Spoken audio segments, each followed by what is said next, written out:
from the auto parts store and the implement dealer, and I think I got enough stuff to make a better attempt at running this time. So we'll get started putting some of this stuff on.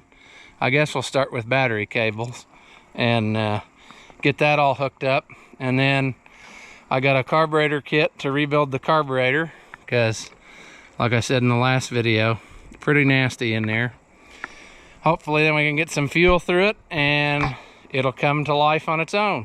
This appears to have a replacement push button in, just because of the hardware, but this is more of an original style button than what you can get now. I'd like to keep it, but I don't think it was working, because when I had it a while ago, if I fiddled with it, I could get it to do a little bit, but not enough to turn it over. So I went ahead and got a new one, and we'll try that.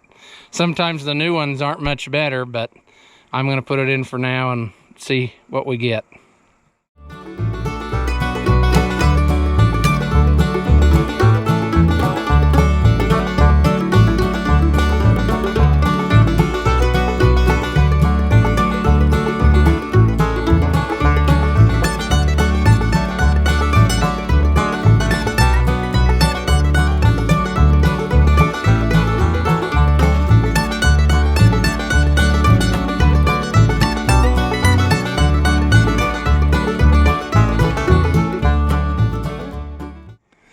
If you're wondering what kind of button, ST6.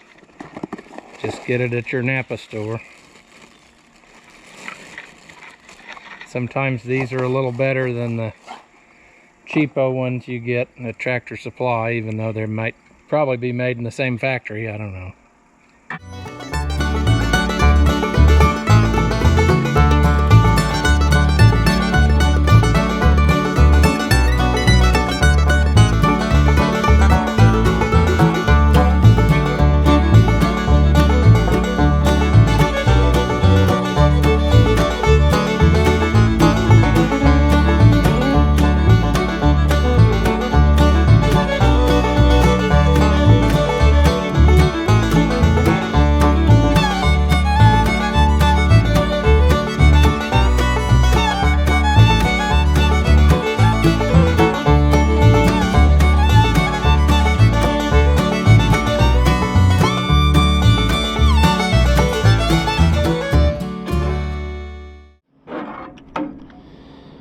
Now, figure out how we can weave our starter cables through here. I'm out of grommets. I need to order some more to go in these holders.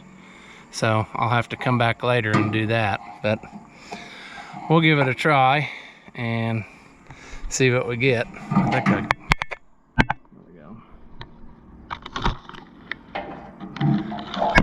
Just like hydraulic hoses, I try to follow the natural curve of the cable when crimping the ends on. So try to get it put in here the way I crimped them on.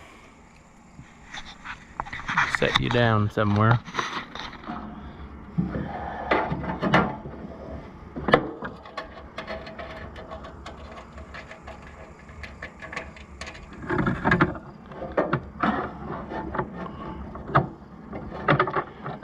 And our water temperature gauge is no good, you can see.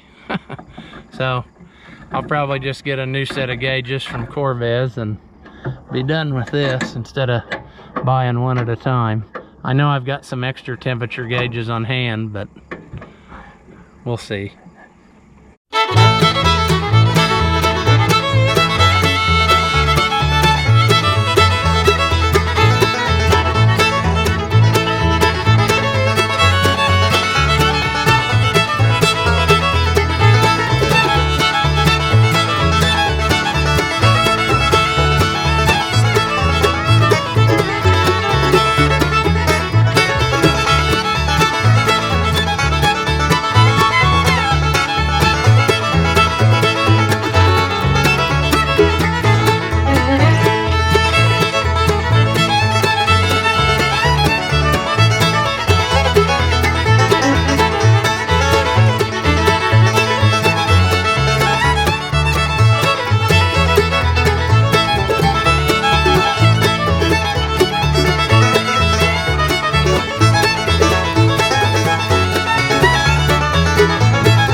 Okay, put this end on.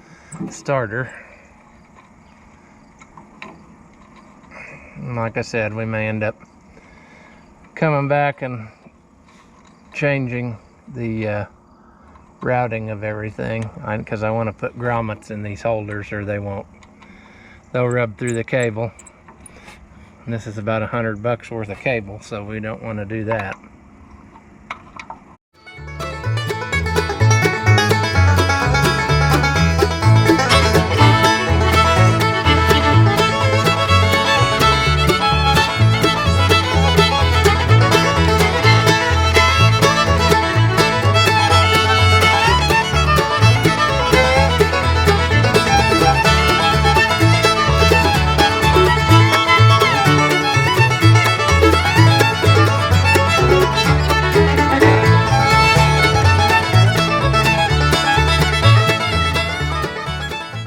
Let's set this battery in and see if our cable's working now.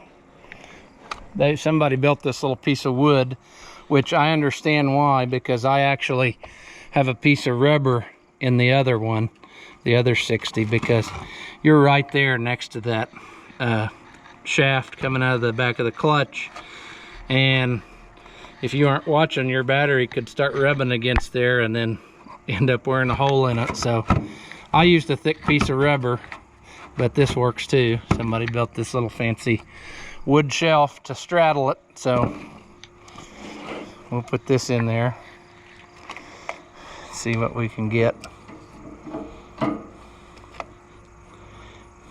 The wooden shelf actually makes it a little too tall, so it's interfering with everything.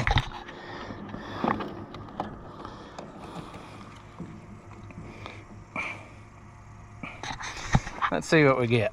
Oh yeah, we're in a lot better shape now than we were. So, we got that done. I got a new oil line to go to the gauge, and then we need to rebuild the carburetor. So, I suppose we might as well put that oil line on first, and then we'll tackle the carburetor, and then see if we can't get it to come alive. All right. Let's get this one out of here. I think it's lived its usefulness. And I just get an oil line kit from Napa. There's several different brands you can get. Here's the one that I got today. There's an Autometer brand.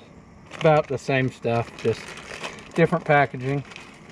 You got to build your own. It comes with different adapters and such.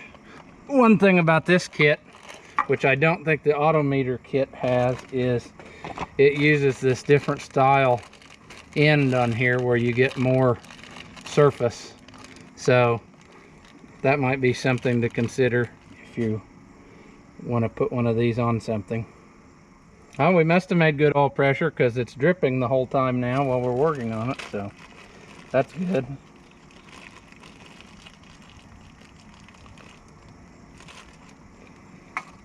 So to start with, we're going to put our nut on so we don't forget, because that's sad when you do this and then forget you put the nut on. You got to get the end back off. Sometimes you need to sand a little bit to get the roughness out of this, and then just slip this on. And these are in such a bend that it's really a trick to, and I'm sure this is exciting camera work with the back side of my hand, but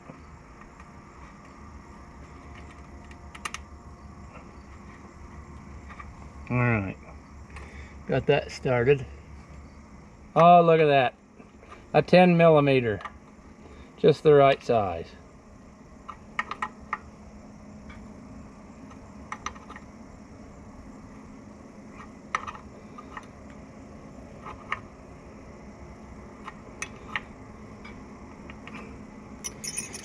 Should be good for there. Now our trick is going to be to weave this through in such a way where it doesn't interfere with anything. And I don't see, there is a hole up there, but I think I'd probably just rather put it out in the open instead of trying to smush it through that hole and then have it vibrate against the fuel tank support and make a hole in it. So we'll just lay it in there. And if you look, there's about twice too much of this, and you could coil it up and whatever. I will probably cut it off, which is sometimes a trick too, because this is super soft and you can actually pinch the end shut. So you need to take a little time and care in doing this. And I'm going to come back later and put a little rubber over the line in places where I think it's going to touch something. Maybe tie it up so it doesn't do that vibration. But for now, we'll get it where we can hook it up to the gauge. And if you remember from earlier, this model has the easy to service removable gauge, so we'll use that to our advantage and work on it out in the open. I'll probably just get a new set of gauges, like I said, from Corvez, because we're not even sure that this is going to work.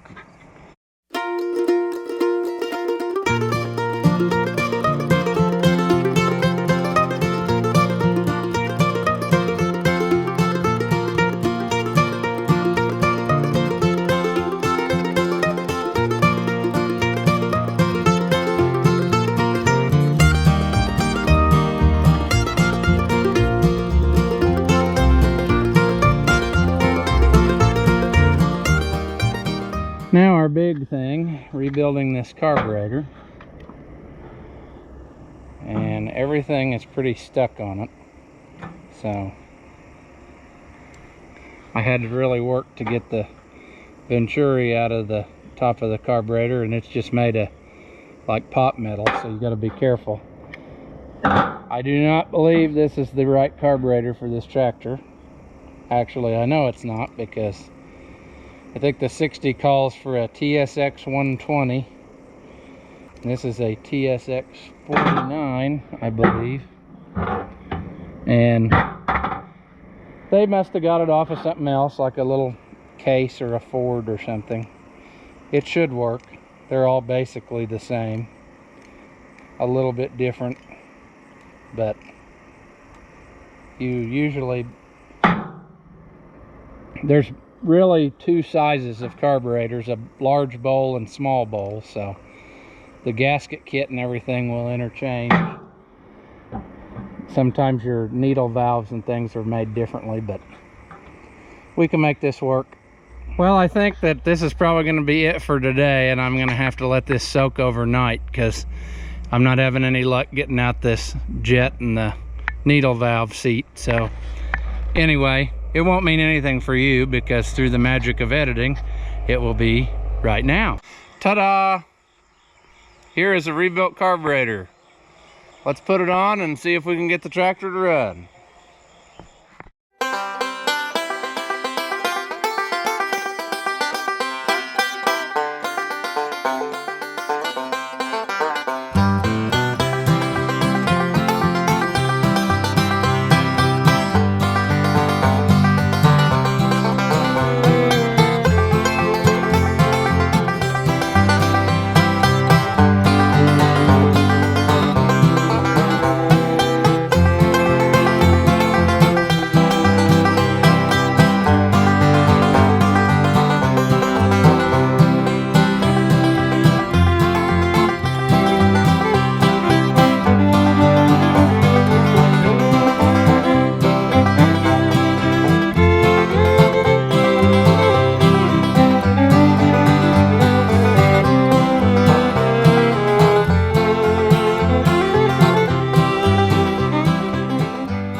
Well, here we have the carburetor on the tractor, and I forgot to get a different choke cable. So we'll just hang that to the side and hopefully we can just choke it by hand and it'll run. I've got the needle set to just an initial setting, so I'm sure we'll have to fine tune it. And I also forgot to get a new intake hose, but that's no big deal for now. We just want to see if it's going to run. I better, now that I think about it, tighten up the fuel line before we get started. And then I think we're ready to give it a try.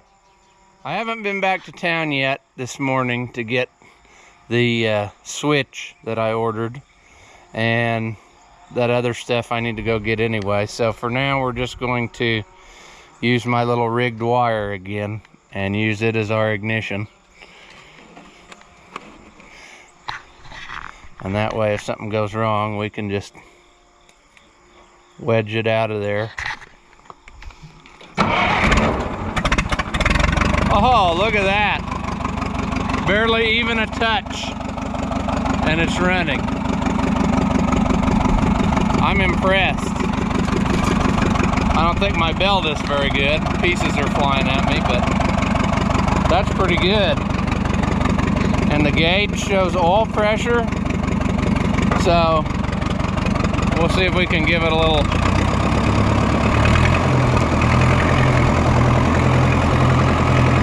Well, it's got a little smoke to it, but that's no big deal.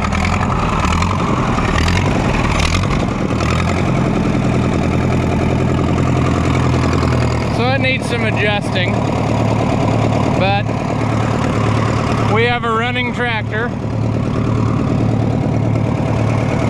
and that's always a good thing.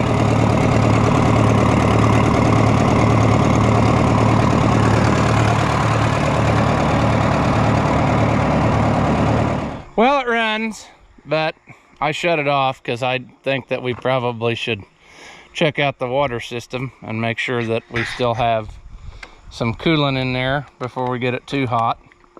But we now have another running tractor, and we'll get a choke cable and stuff so I don't have to sit there and hold it if I can't get it to run without choking. That's not how it's supposed to be, so we should be able to mess with the carburetor and get it where it runs good without having the choke on at all. But anyway, I'm happy for now that it at least runs, and once we get that stuff put on where we can operate it from the seat, then we'll try to move it backwards and forwards and make sure that we have a tractor that'll move. And then might start looking for some steel wheels. Well, I hope you enjoyed this adventure so far. So if you like these videos, just hit the thumbs up and click subscribe, and I'll keep trying to revive some Olivers that I find in the wilderness. Thanks for watching, and I'll see you in the next one.